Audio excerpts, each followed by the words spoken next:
नमस्कार मंडळी, श्री स्वामी समर्थ। जर तुम्हाला वर्षभरातील सर्व एकादशीचा उपवास करणं शक्य होत नसेल तर आजचा दिवस अजिबात सोडू नका। निर्जला एकादशी ही अत्यंत महत्त्वाची आणि पुण्यदायी तिथी मानली जाते।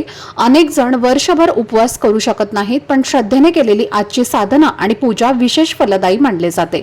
आज निर्जला एकादशीच्या शुभ दिवशी संध्याकाळी 5:30 ते रात्री 11:30 या वेळेत एक खास उपाय केला जातो।